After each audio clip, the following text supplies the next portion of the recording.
What if I told you that right now, literally millions of passionate football fans all around the world are asking the exact same question?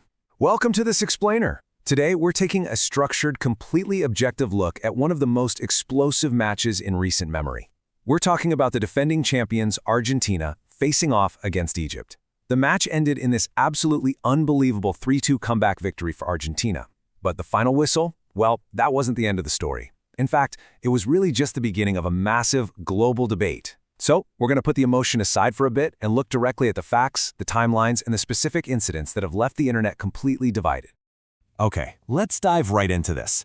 Rigged. It's a huge, explosive accusation, right? But immediately after Argentina's incredible 3-2 comeback, this single word didn't just trend, it absolutely took over social media in a matter of minutes. We're talking hundreds of thousands of posts before the post-match interviews even started. Fans weren't just disappointed, they were furious. Egypt's coach didn't hold back at all, directly accusing FIFA of favoring Argentina. Fans demanded immediate answers, and the global football community just split right down the middle. Look, when a word like rigged is thrown around this widely and this quickly, we absolutely have to stop and examine exactly why. And that brings us to the central question guiding our whole explainer today. Was Argentina versus Egypt really a fair match? Now, my goal here isn't to take a side or fan the flames. We're going to look at this entirely neutrally, breaking down every single controversial moment step by step. We'll look at what actually happened, what the fans are saying, how Egypt officially reacted, and exactly how FIFA defended their referees. By the end of this, you're going to have all the facts laid out perfectly. All right, Section 1, Anatomy of a Comeback, how a 2-0 lead vanished. Let's map out this timeline to really grasp the context here. Picture this. In the early minutes, everything looked absolutely perfect for Egypt. They shocked the world by taking a 2-0 lead against the defending champions. Argentina, this absolute footballing powerhouse, looked completely out of the game. But then, the momentum violently shifts. A highly controversial VAR review, the video assistant referee, cancels Egypt's second goal. So suddenly, it's not 2-0 anymore. This gives Argentina the window they so desperately need. In the late minutes, Argentina capitalizes. Romero scores, then Messi scores, and finally, deep into stoppage time, Enzo Fernandez scores the dramatic 3-2 winner, going from a comfortable 2-0 lead for Egypt to a devastating 3-2 loss. It was a miraculous turnaround for one team and a highly suspicious sequence of events for the other. Moving on to Section 2, why fans cry foul, unpacking the allegations. So, the crucial point is that there are mainly 3 reasons fans firmly believe something wasn't right with this match. Step 1, the belief that VAR rolled back way too far. Step 2, an ignored foul on Mohamed Salah. And Step 3, a perceived overall bias.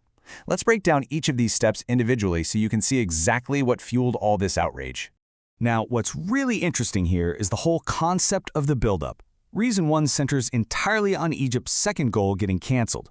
VAR reviewed the play and found a foul that occurred much earlier in the sequence leading up to the goal. This sparked massive frustration.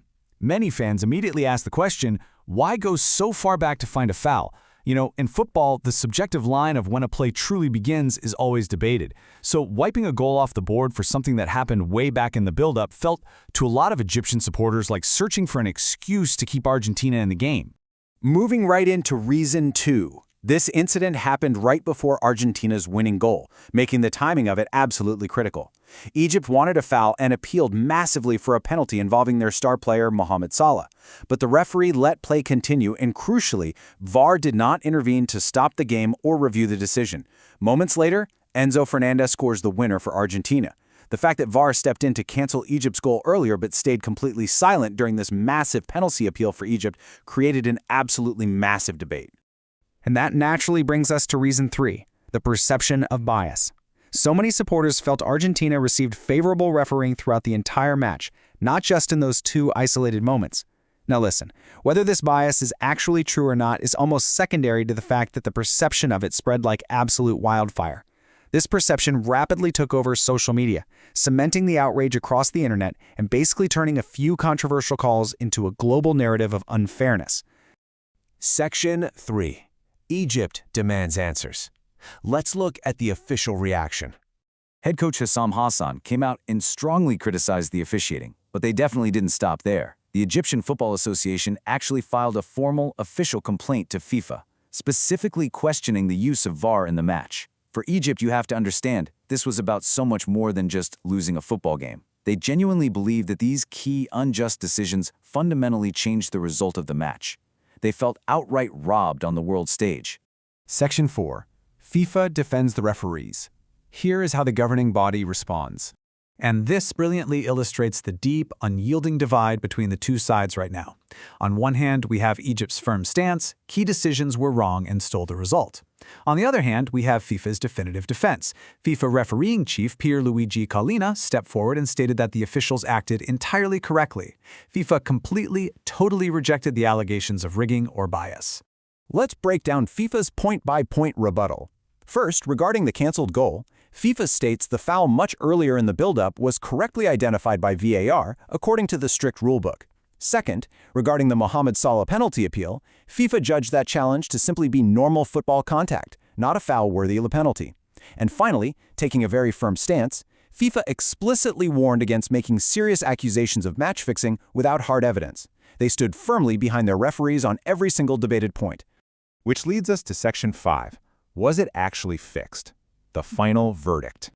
Look, this is the absolute most important takeaway of this entire explainer. Is there any confirmed evidence that the match was rigged? No.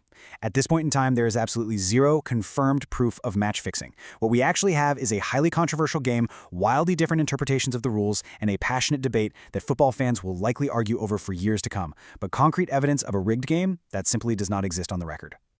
So I've got to leave you with this question. Were the refereeing decisions simply human mistakes and strict, albeit super frustrating, interpretations of the rulebook? Or do you believe Egypt had every right to feel genuinely robbed of a historic victory? Look at the evidence we've covered today, weigh the arguments from both sides, and let us know your conclusions down in the comments.